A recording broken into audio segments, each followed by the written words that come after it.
नमस्कार दोस्तों। देखिए, आज मैं आपके लिए प्योर कैपेसिटिव सर्किट लेके आया हूँ। इससे पहले मैं आपको प्योर रेजिस्टिव सर्किट और प्योर कैपेसिटिव सर्किट भी बता चुका हूँ, तो सबसे पहले उन वीडियोस को आप देख लीजिएगा। तो आगे हम चलते हैं प्योर कैपेसिटिव सर्किट के बारे में। देखिए, इनसे हम लोग सीरीज RLC सर्किट का एनालिसिस कर पाएंगे, पैरेलल और सीरीज दोनों का। इसलिए हमें इन तीनों चीज़ों को जानना बहुत ज़रूरी है। Pure inductive resistive circuit, inductive circuit and pure capacitive circuit. तो आज मैं प्योर कैपेसिटिव सर्किट आपको बता रहा हूँ। अगर किसी भी बच्चे को ITI के लिए थोड़ा सा टफ हो जाता है, किसी भी बच्चे को कोई प्रॉब्लम हो, तो मेरा व्हाट्सएप नंबर भी है। अगर कोई डाउट आती है तो मुझे व्हाट्सएप पे भी टाइप कर सकता है, मैं उसको सॉल्यूशन प्रोवाइड करा दूँगा। जो भी उसकी दिक्कत होगी मैं उसे सॉल्व करूँगा, बिल्कुल कोशिश करूँगा मैं उसकी प्रॉब्लम को सॉल्व करने की। तो जस्ट प्योर कैपेसिटिव सर्किट लिखा हुआ, इसको मैंने आपको बताया था इससे पहले। सबसे पहले सर्किट को देख लेते हैं। देखिए, ये AC सप्लाई है जिसको मैंने V वोल्टेज दी हुई है, V equals to Vmax sin omega t। कितनी? V equals to Vmax sin omega t। Angle देखिए यहाँ पे भी 0 ही है। अगर आप मैं इसे इस तरीके से लिखूं तो भी बात एक ही है। देखिए, ओमेगा t प्लस 0 डिग्री। मैं ऐसा इसलिए कह रहा हूं क्योंकि मैंने इस वोल्टेज को रेफरेंस मान के चला था। इससे प्रीवियस वीडियो में भी मैं ये बता चुका था कि वोल्टेज और करंट के बीच मुझे डिफरेंस निकालना है, यानी फेज एंगल निकालना है। तो मैं यहाँ पे भी यही करूँगा कि प्योर कैपेसिटिव सर्किट में वोल्टेज और करंट के बीच कितना फेज डिफरेंस है, कितना एंगल आएगा, तो उसको मुझे सबसे पहले फाइंड करना है।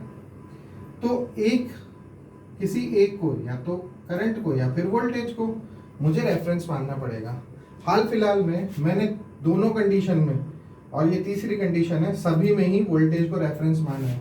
तो आप भी वोल्टेज को रेफरेंस मानिएगा। तो इसमें क्या है कि Vmax sin omega t plus 0 degree मैंने रख दिया है। ठीक है, नेक्स्ट। अब देखिए, मैंने आपको बताया था इंडक्टर के अक्रॉस वोल्टेज के बारे में। इंडक्टर के अक्रॉस वोल्टेज क्या होती थी? V equals to LdI/dt। बताया था मैंने आपको, याद है? ये इंडक्टर के अक्रॉस वोल्टेज है। अब हमें तो लेकिन कैपेसिटर के अक्रॉस करंट देखना है। कैपेसिटर के अक्रॉस करंट कैसे निकलेगा? देखिए, मैंने आपको बताया था कि वोल्टेज की जगह करंट कर लीजिए, L की जगह C कर लीजिए और I की जगह V कर लीजिएगा। तो ये आपको कैपेसिटर के अक्रॉस करंट मिल जाएगा। क्या मिल जाएगा? कैपेसिटर के across current I equals to C dV/dt। देखिए, ये वोल्टेज के अक्रॉस वोल्टेज इंडक्टर के अक्रॉस वोल्टेज है और ये कैपेसिटर के अक्रॉस करंट है।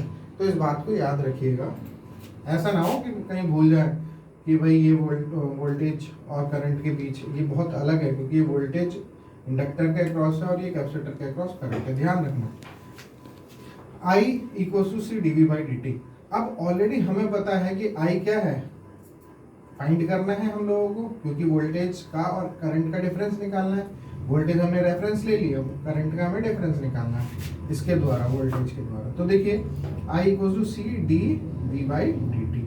V क्या है हमारे पास? V already Vmax sin omega t है। लिख लिया, Vmax sin ओमेगा t। ये जो Vmax है इसे हम डिफरेंशिएशन से बाहर निकाल देंगे। पहले ही बता दूं, ये dV/dt जो है ये डिफरेंशिएट है विद रिस्पेक्ट टू टाइम से। वोल्टेज का डिफरेंशिएशन है विद रिस्पेक्ट टू टाइम। ठीक, तो ये Vmax जो है ये बाहर आ जाएगा इससे, इस डिफरेंशिएशन से, यानी जो dy/dt है ये Vmax क्यों बाहर आ गया? क्योंकि ये कांस्टेंट है, कांस्टेंट टर्म, क्योंकि हम t के रिस्पेक्ट से कर रहे हैं। तो t की रेस्पेक्ट से करने का मतलब ये हुआ कोई इसमें t की टर्म नहीं है, तो इसलिए हम ये कांस्टेंट है तो ये बाहर आ जाएगी वैल्यू। तो Vmax C बाहर आ गया। ठीक है, इसी तरीके से अब हम क्या काम करेंगे, dy/dt लिख देता हूं मैं, तो स्टेप बाय स्टेप चलेंगे। तो ओमेगा t यहाँ पे आ गया है। ठीक है, अब मुझे डिफरेंशिएशन करना है किसका?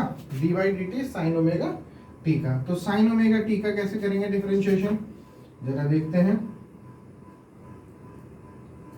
देखिए, आपको ये बात पता हो कि जो डिफरेंशिएशन होता है d by d t sine t का अगर मैं डिफरेंशिएशन करता हूँ, देखिए यहाँ पे ओमेगा टी लिखा हुआ है, बट मैं आपको एक्चुअल फॉर्मूला बता रहा हूँ मैथमेटिक्स में कि d by d t sine t अगर लिखा होगा तो क्या आएगा, ये आएगा आपका कॉस टी। सिंपल क्या आता है, कॉस टी। अब मैंने यहाँ पे d by d t sine t equals to cos t आ गया, लेकिन यहाँ पे तो ओमेगा टी है। कुछ पल के लिए इस पूरी वैल्यू को, ओमेगा टी को आप टी मान के चलें। जब टी मान के चलेंगे तो इसका डिफरेंशिएशन क्या होगा, इसका डिफरेंशिएशन होगा साइन ओमेगा टी का क्या होगा, cos omega T.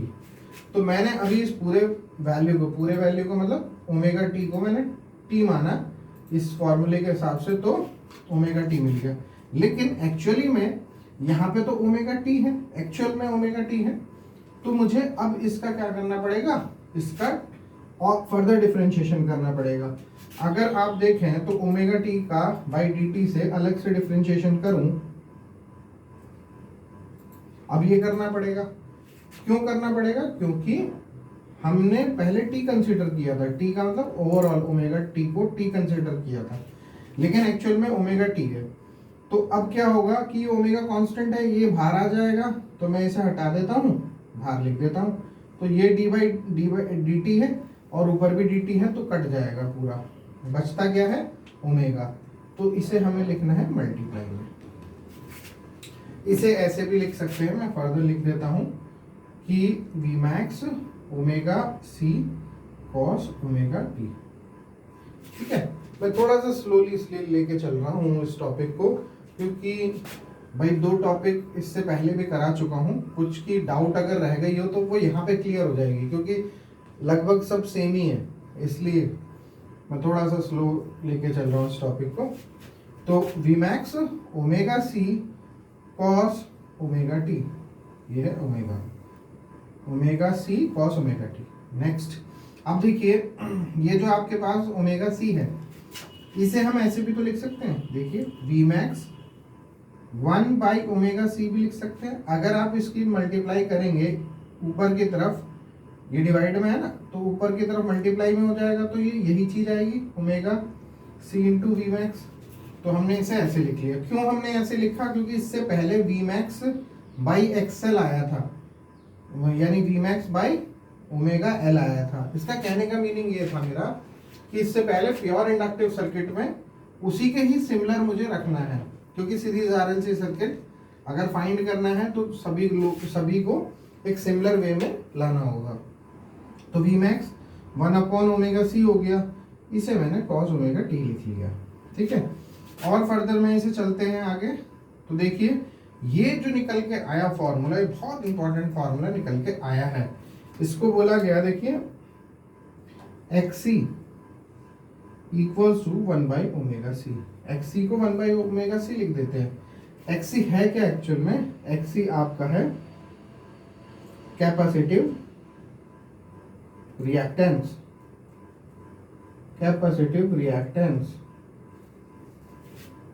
Capacitive reactance है। ये बहुत इंपॉर्टेंट है, आपका इसे याद रखना है। कैपेसिटिव रिएक्टेंस को बहुत ही इंपॉर्टेंट है। न्यूमेरिकल्स आते हैं, मैं बताऊंगा किस तरीके के न्यूमेरिकल्स आते हैं। मैं पीडीएफ भी दे रहा हूँ आपको क्वेश्चन करने के लिए, उसमें आपको बहुत बेनिफिट मिल रहा होगा। आई होप, मेरी तो पूरी कोशिश है कि सभी ITIs के बच्चों को अच्छी नॉलेज प्रदान की जाए और बच्चे एग्जाम पॉइंट ऑफ व्यू से पेपर को क्वालिफाई कर पाए। अब देखिए v max 1 by omega c, actual में इसको भी ओम ही बोला जाता है। ओम यानी इसका भी यूनिट ओम होती है। तो अगर मैं एक तरीके से वी मैक्स बाई, एक तरीके से ये रेजिस्टेंस हुआ, रेजिस्टेंस क्यों हुआ, क्योंकि इसकी यूनिट ओम है। तो अगर ये रेजिस्टेंस हुआ तो वी बाई आर हो गया एक तरीके से। तो वी बाई आर तो क्या होता है, ओम्स लॉ का फॉर्मूला अगर लगे तो I equals to V by R होता है। तो आई मैक्स में इसे लिख सकता हूँ या नहीं लिख सकता, कॉस ओमेगा टी इंटू आई इसे कैपिटल लिख रहा हूं मैं, जिससे कि जो उसके सिमिलर दिखे। देखिए अब आपके पास था v equals to v max sine omega t, और यहाँ पे क्या है, i equals to i max cos omega t. अब दिक्कत क्या है कि अगर हम कंपेयर करें इस वोल्टेज इक्वेशन को और इस करंट इक्वेशन को, यहाँ पे तो साइन है, यहाँ पे क्या आ रहा है कॉस, तो अभी सिमिलर नहीं है। साइन ओमेगा टी आ रहा है, यहाँ पे क्या आ रहा है कॉस ओमेगा टी, तो सिमिलर तो है ही नहीं। सिमिलर कैसे करेंगे? सिमिलर करने के लिए अब हमें इसको साइन के टर्म में बदलना पड़ेगा। या तो आप इसको कॉस के टर्म में बदलिए वोल्टेज को, या फिर करंट को किसमें, कॉस है साइन में कन्वर्ट करिए। तो अब आप देखेंगे कि मैं करंट को इसमें कन्वर्ट कर रहा हूँ, साइन में कन्वर्ट कर रहा हूँ। तो अब आप यहाँ पे देखिएगा साइन में कैसे मैं कन्वर्ट कर पाऊंगा। देखिए मैंने आपको एक चार्ट बताया था ट्रिग्नोमेट्री का, कोई भी फॉर्मूला रटना नहीं है। यहाँ पे मैं हर एक चीज़ समझा दूंगा, कुछ भी चीज़ रट के नहीं जानी है। थ्योरेटिकल पार्ट ही रटा जाता है, ये तो समझने वाली चीज़ें हैं सारी।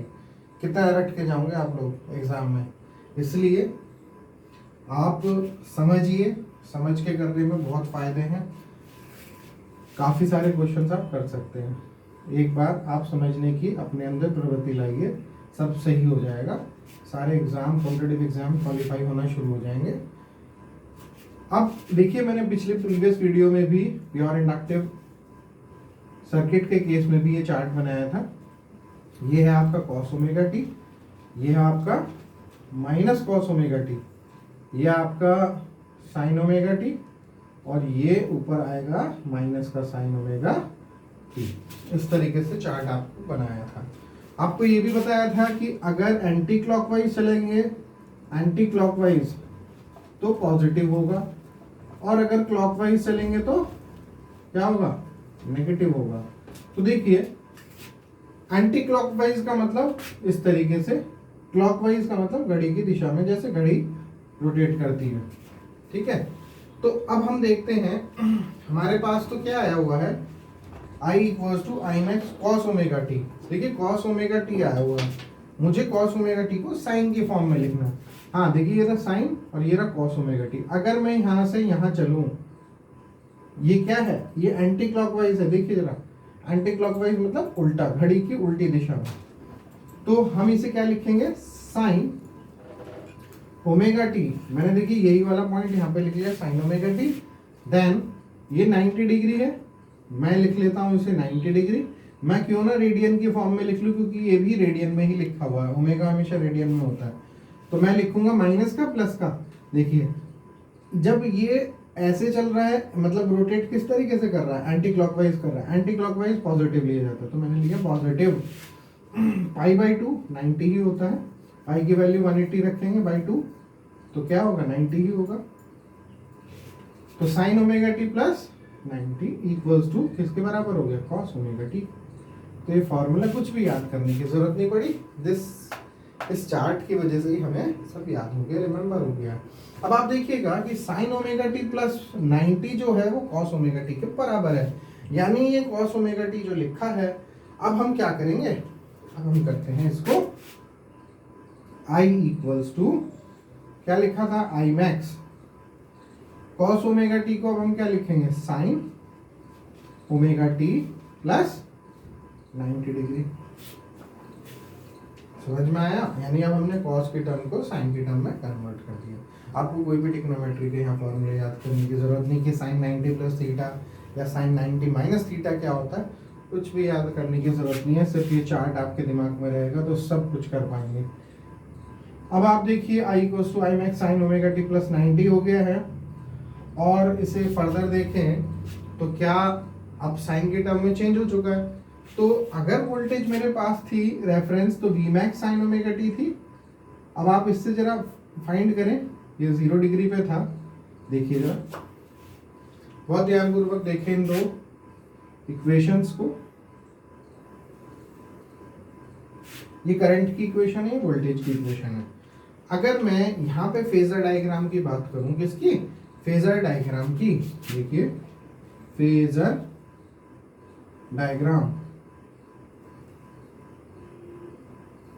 फेजर डायग्राम की अगर मैं बात करूं, तो अगर यहाँ पे वोल्टेज को मैं रेफरेंस रख लूं, देखिए वोल्टेज को मैंने रेफरेंस रख लिया, ये मैंने रख ली वोल्टेज, सॉरी यहाँ नीचे बना लेता हूँ थोड़ा सा।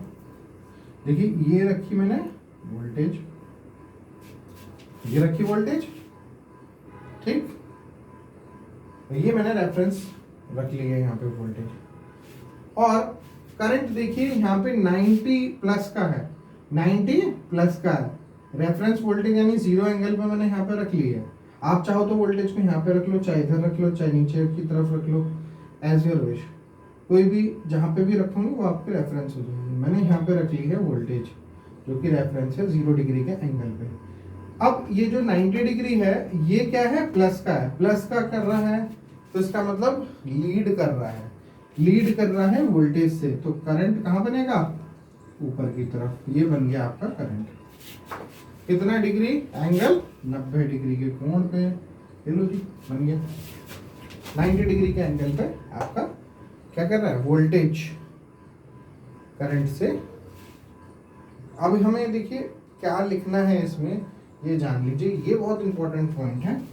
यहाँ पे बच्चे अधिकतर कंफ्यूज होते हैं कि करंट लीड कर रहा है या वोल्टेज लीड कर रही है या वाइस वर्सा, या कोई भी लैग कौन सा कर रहा है। तो हमें इस बात को जानने के लिए कैसे चलना है मैं आपको बता देता हूँ।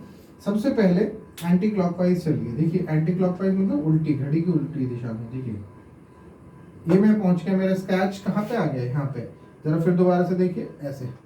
तो पीछे कौन रह गया, पीछे रह गई आपकी वोल्टेज, आगे कौन आ गया, करंट। जब भी आपको देखना है कि कौन सा लीड कर रहा है तो आप एंटी क्लॉकवाइज चलिए।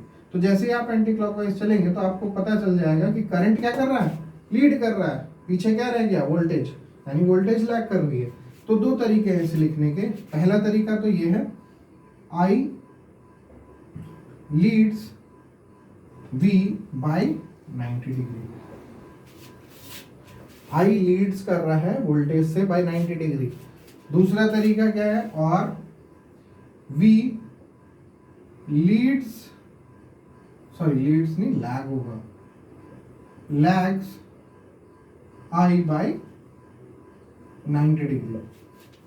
तो आप वोल्टेज को लैग बता सकते हैं और करंट को लीड बता सकते हैं।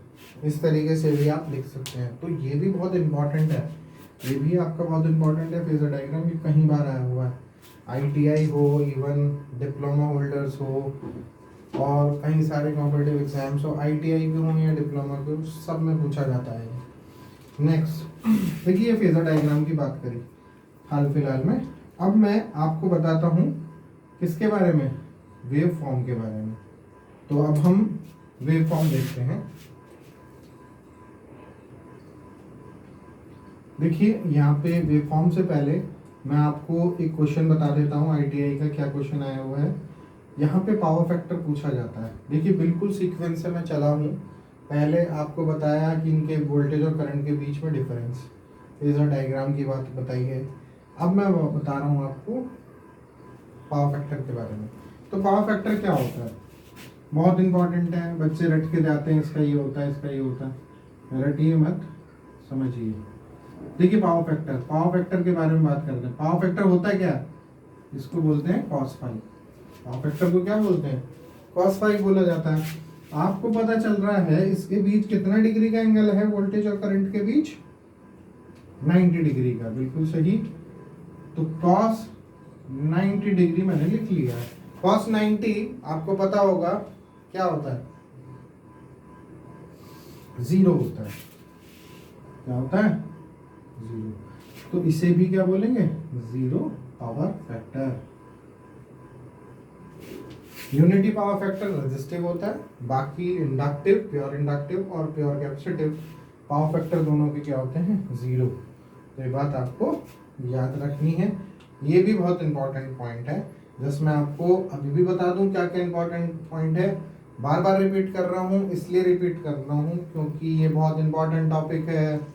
देखिए इसमें क्या इंपॉर्टेंट है, capacitive reactance XC equals to 1/ωc, इसकी भी यूनिट ओम होती है। मैं पहले ही बता रहा हूँ सारी चीजें क्या क्या आती हैं इसको। पावर फैक्टर देखिए यहाँ पे क्या होता है, पावर फैक्टर 0, यानी 0 पावर फैक्टर होता है। एंगल भी याद रखें 90 डिग्री के हिसाब से निकाल रहे हैं प्योर कैपेसिटिव सर्किट का। और फेजर डायग्राम तो मोस्ट इंपॉर्टेंट है, आपको बता दूं ये तो मोस्ट इंपॉर्टेंट है। तो आपको इन सब के बारे में जानना है। अब हम बात करते हैं वेव फॉर्म की। देखिए अब वेव फॉर्म के बारे में हम बात करेंगे। Wave form pure capacitive circuit के केस में, ये वो वेव फॉर्म में किसकी बना रहा हूँ, वोल्टेज, करंट और पावर की। इससे हम पावर के बारे में जानेंगे। देखिए ये मैं एसी वेव फॉर्म मैंने किसकी बनाई, वोल्टेज की, V = Vmax sin omega t। इसे हम रेफरेंस मान के चल रहे थे। तो वोल्टेज की मैंने वेव फॉर्म बना दी, ये हमारी किसकी वेव फॉर्म है, वोल्टेज की। वोल्टेज यहाँ पे लिख लेते हैं। और अब मैं बनाता हूँ करंट की। अच्छा जी, करंट की तो बनेगी कैसे, क्योंकि ये तो 90 डिग्री लीड कर रही है किससे, वोल्टेज से। तो मैं इसका 90 डिग्री पे थोड़ा सा तरीका बता देता हूँ कैसे बनानी है। देखिए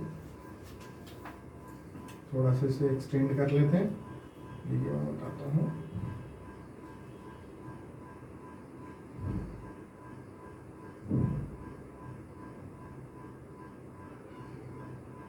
इस तरीके से ये जो मैंने डॉटेड दिखाई है ये आपकी करंट की वेव फॉर्म है। इसको थोड़ा सा हम एक्सटेंड कर देते हैं इस तरीके से। ये वोल्टेज की वेव फॉर्म थी और डॉटेड वाली करंट की वेव फॉर्म। अब मुझे पावर की वेव फॉर्म बनानी है यहाँ पे। देखिए पावर की कैसे बनाई जाए, हम यहाँ पे देखते हैं V किसकी रिस्पेक्ट से चल रहा है, ओमेगा t की रिस्पेक्ट से। तो अगर मैं यहाँ पे देखूं पावर, तो मैंने रेफरेंस में पावर बताई थी आपको, क्या बताई थी कि पावर = V/I होता है। वोल्टेज पॉजिटिव हुई या करंट भी पॉजिटिव हुई, पावर भी पॉजिटिव होगी। तो ये एज ए रेफरेंस मान के चल रहे हैं। अगर मैं यहाँ से 0 डिग्री से 90 डिग्री तक देखूं तो देखिए करंट भी पॉजिटिव फेज में है, हालांकि फॉल डाउन हो रहा है, इसका अपवर्ड हो रहा है, इसका फॉल डाउन हो रहा है, यानी वोल्टेज का अपवर्ड और करंट का फॉल डाउन हो रहा है। इट डजंट मैटर, बट ये दोनों पॉजिटिव में ही है। आप देखें तो ऊपर वाले पोर्शन में पॉजिटिव में ही है। तो अगर पॉजिटिव होगा तो क्या होगा, पॉजिटिव में आपका वोल्टेज भी है और पॉजिटिव में आपका करंट भी है, दोनों ही पॉजिटिव है, तो क्या होगा, पावर भी पॉजिटिव होगी। तो मैं देखिए पावर बना दे रहा हूँ, रेड स्केच से दिखाई दे रही होगी पॉजिटिव पावर। ठीक इसी तरीके से मैं क्या काम कर रहा हूँ, अब 90 डिग्री से चल रहा हूँ कहाँ तक, 180 डिग्री तक। 90 डिग्री के कोण से 180 डिग्री के कोण तक मैं जा रहा हूँ। अब आप देखिएगा कि यहाँ पे हम लोग क्या देख रहे हैं कि वोल्टेज तो पॉजिटिव है और करंट इतने पोर्शन में नेगेटिव हो गई है। अब कोई भी एक चीज नेगेटिव होगी, देखिए पॉजिटिव वोल्टेज हो गई, नेगेटिव करंट हो गई, तो प्लस माइनस माइनस, पावर हमेशा क्या बनेगी, माइनस में ही आएगी। तो अगर ये साइन का आपको नहीं पता चल रहा हो तो मैथ वाले सर ने वीडियो डाली हुई है, मल्टीप्लिकेशन ऑफ साइन के ऊपर है, तो आप देख सकते हैं उसको। नेक्स्ट आप देखें तो पॉजिटिव और नेगेटिव नेगेटिव ही हो गया है, तो इसका मतलब पावर इस केस में कहाँ बनेगी, नीचे की तरफ, लाइक दिस, यानी कि ये बनेगी नेगेटिव पावर। अब हमारे पास क्या आता है कि 180 से हम कहाँ पे चल रहे हैं, 180 से अब हम चल रहे हैं 270 डिग्री के एंगल पे। तो दोनों ही क्या है, यहाँ पे आप देख रहे होंगे कि आपको पोर्शन यहाँ पे दिखाई दे रहा होगा कि यहाँ पे आपको करंट भी नेगेटिव में आ रही है। करंट देखिए ये वाला है ना, तो करंट भी नेगेटिव में है और ये भी नेगेटिव में है।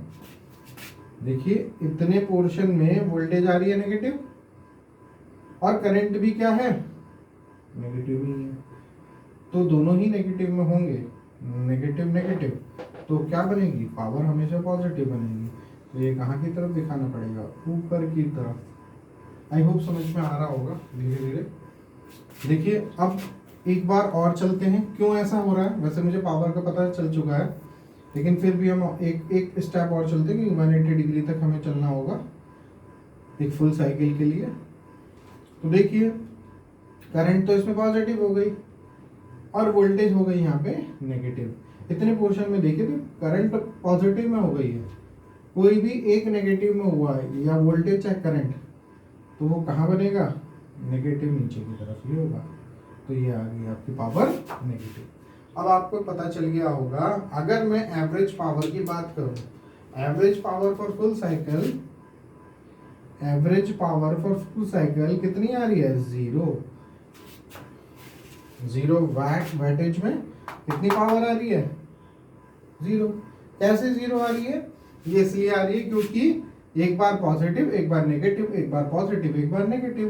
तो आप प्रीवियस वीडियो अगर मेरी देखें तो एवरेज वोल्टेज के बारे में मैंने बताया हुआ फुल साइकिल के लिए क्या होता है, तो फुल साइकिल के लिए वो 0 हो रही है। नेक्स्ट कंडीशन, इसी बच्चे को ये डाउट होती है कि सर ये कैसे 0 हो गई, तो इसको प्रूफ भी किया जा सकता है। तो प्रूफ कैसे किया जाएगा, देखिए V इक्वल्स टू हमारे पास V max sine omega t है, I equals to I max sine omega t 90 है। तो कैसे चलेंगे इसको, देखिए कैसे चलेंगे, power equals to V into I हम लेके चल रहे हैं, ये पावर हम एवरेज निकाल रहे हैं। मैं पहले ही बता दूं आपको, पावर हमेशा आरएमएस नहीं निकलती, हमेशा निकलती है एवरेज। और आपको मैंने लिखा है यहाँ पे, देखें बोर्ड पे, V इंटू आई, V इंटू आई का मीनिंग वोल्टेज कितना है, V max sine omega T, current कितना है, I max sine omega t plus 90 degree. अब आपको पता है इसे प्रीवियस उसमें बदलेंगे तो आपको पता होगा, अभी जस्ट मैंने इसे किया था, साइन ओमेगा टी को हम ट्रिग्नोमेट्री के फॉर्मूले से क्या लिख सकते थे, बताइए, इसको लिखेंगे कॉस ओमेगा टी। इससे पहले मैंने I max cos omega t ही लिखा था, साइन ओमेगा टी प्लस 90 को कॉस ओमेगा टी लिख लिया।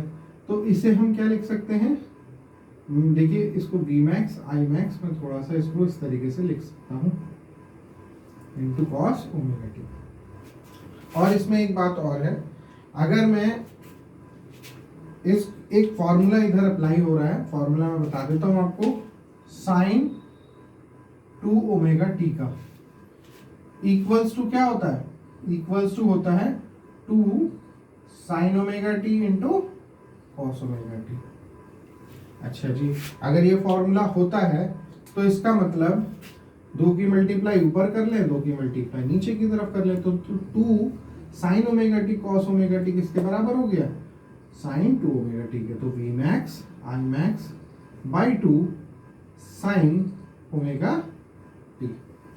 तो आपको देखिए ये चीज पता लग गई होगी कि साइन ओमेगा टी की टर्म आ रही है इसमें, सॉरी साइन ओमेगा टी नहीं, साइन 2 ओमेगा टी, 2 तो भूल ही गए हम क्योंकि साइन 2 ओमेगा टी है। तो साइन 2 ओमेगा टी है, v max i max by 2 sine 2 omega t. अब साइन 2 ओमेगा टी आपका क्या है, क्योंकि पावर आप एवरेज निकाल रहे हैं तो साइन की टर्म क्या होगी, 0 हो जाएगी एवरेज साइकिल के लिए। तो एवरेज फॉर फुल साइकिल के लिए क्या होगी, साइन की टर्म 0 हो जाएगी। मैंने इससे प्रीवियस वीडियो में ही बताया था, 2 ओमेगा टी से कोई लेना देना नहीं था, यहाँ पे बस साइन की टर्म है। तो एवरेज साइकिल के लिए साइन की टर्म क्या होगी, 0, फुल साइकिल के लिए 0 होगी। तो ये पूरा 0 हो गया, तो इसके संग मल्टीप्लाई में ये भी पावर 0 होगी, ठीक है।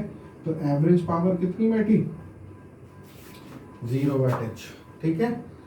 तो 0 वाट आपकी एवरेज पावर। इसका कहने का मतलब ये हुआ, 0 कहने का मतलब ये होता है, सेंस क्या बनता है कि जो प्योर कैपेसिटिव सर्किट है वो पावर एब्जॉर्ब कितनी कर रहा है, 0। क्यों, ऐसा क्यों हो रहा है कि कोई भी पावर एब्जॉर्ब नहीं कर रहा, उसका मीनिंग ये है, वो कहते हैं ना कि energy neither be created not be destroyed.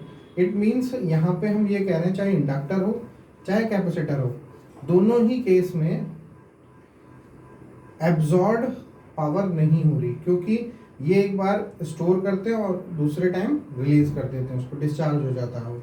Inductor और कैपेसिटर एनर्जी को स्टोर भी करते हैं और क्या कर देते हैं, डिस्चार्ज भी कर देते हैं। तो उसका यही केस है कि जो एवरेज पावर बन रही है उनकी, वो क्या बन रही है, 0 वाट बन रही है। तो यहाँ पे मैंने तीनों ही चीज़ें आपको बताई, pure resistive circuit, pure inductive circuit और pure capacitive circuit. If you have any doubt, अगर किसी भी बच्चे को कोई किसी भी तरीके की डाउट हो तो वो मुझे बताए कि मैं उनका सॉल्यूशन कमेंट बॉक्स पे आप लिख दीजिएगा, तो मैं उसका सॉल्यूशन निकालूंगा। मिलते हैं नेक्स्ट वीडियो में। नमस्कार।